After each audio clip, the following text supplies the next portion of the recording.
सीता मैया से एक पाप हो गया था। सीता मैया से क्या हो गया था? एक पाप। उस पाप के कारण राम से अलग होना पड़ा था। वो पाप क्या था?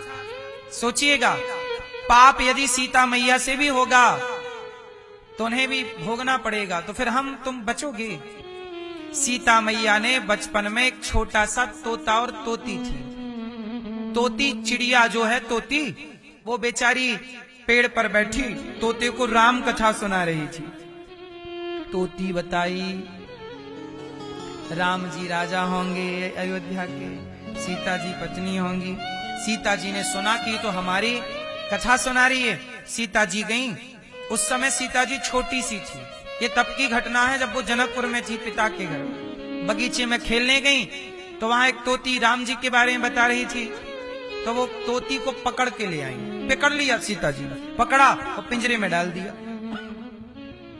अब वो तोती चिल्लाती रही, सीता छोड़ दो छोड़ दो, मैं गर्भवती हूं। उस समय वो तोती क्या थी? गर्भवती थी। तोती चिल्लाती रही कि मुझे आकाश में उड़ने दो, मेरा पति है तोता, उसके दूर ना करो। सीता जी बोली नहीं, तुम हमारी कथा सुनाओ, बढ़िया कथा सुनाती हो। सीता एक ना सुनी और जिद करने लगी, सुनाओ, तुम्हें जो चाहिए दूंगी। 2-4 दिन में बेचारी वो तोती आजाद आसमान में उड़ने वाली को पिंजरे में कैद कर दिया, पति से दूर कर दिया। बेचारी वो तड़प तड़प के मर गई। और जब तोती मरी तो तोती के तोते ने शाप दे दिया। शाप दिया, ध्यान रखना, शाप दिया कि सीता, जैसे तुमने हमारी पत्नी को गर्भावस्था में हमसे दूर कर दिया, ऐसे जब आप गर्भवती होंगी तो आपके पति आपको अपने से दूर कर देंगे और कारण मैं बनूंगा। वही तोता मर करके अगले जन्म में धोबी बनकर पैदा हुआ, जिसके कहने से सीता मैया को वनवास जाना पड़ा। यूं ही कोई घटनाएं नहीं घट जाती, यूं ही नहीं हो जाता। कुछ कारण होता है तब कार्य होता है। सीता मैया ने एक तोती को उसके पति से अलग किया तो इन्हें भी अलग होना पड़ा गर्भावस्था में। ये कथाएं ये बताती हैं कि कर्म दंड भगवान की पत्नी को भोगना पड़ा, तो तेरा क्या होगा रे कालिया।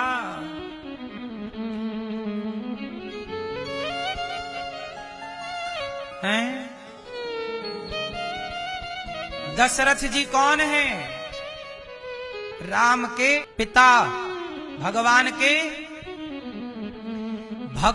के पिता को भी कर्मदंड भोगना पड़ा।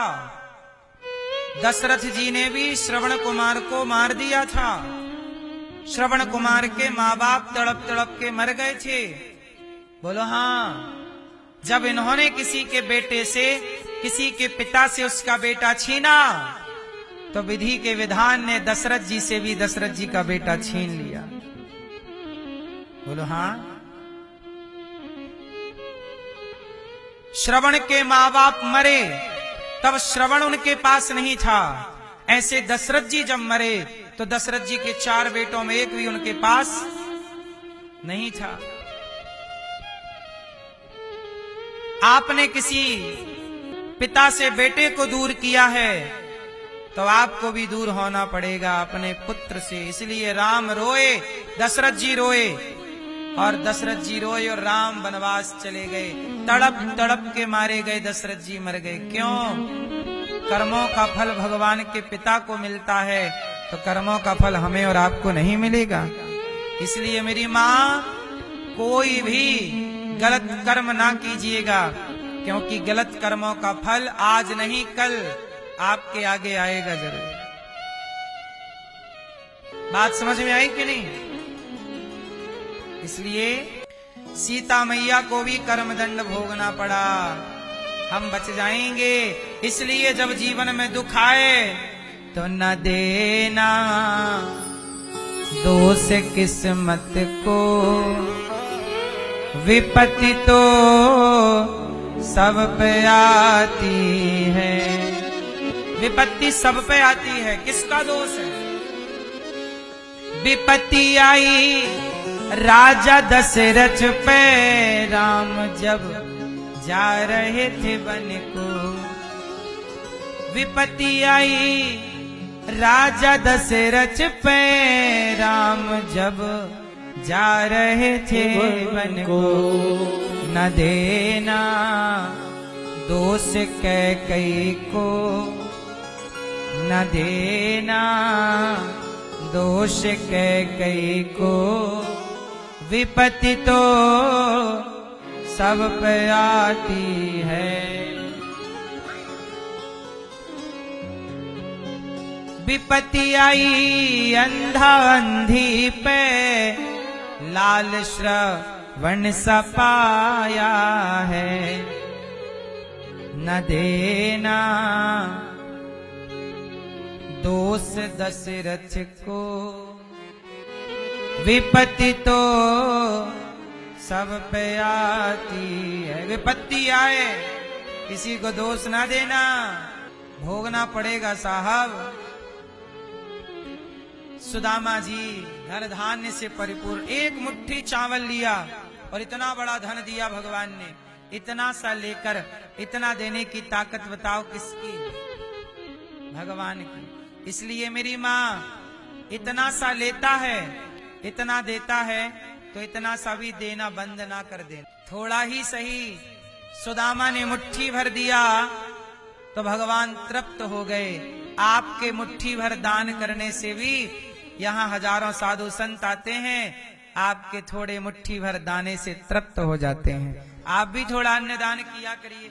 आप सबके सहयोग से यहाँ हजारों साधु संतों को भोजन मिलता है, आप भी अन्न दान कीजिएगा।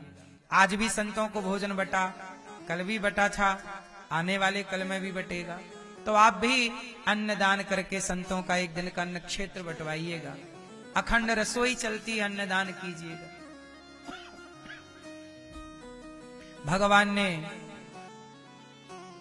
उद्धव जी को वृंदावन भेजा। उद्धव जी आए, प्रेम में डूब गए। राधा रानी ने दर्शन कराया, एक क्षण के लिए अलग नहीं। उद्धव जी वृंदावन से गए, कन्हैया से कहा तुमसे प्रेम करने वाली गोपियां तो वृंदावन में है, यहाँ क्या कर रहे हो, चलो। तब भगवान ने हृदय में वृंदावन का दर्शन कराया और कहा उद्धव जी मैं वृंदावन से अलग थोड़ी हूं, मैं अपनी गोपियों से दूर नहीं हूं।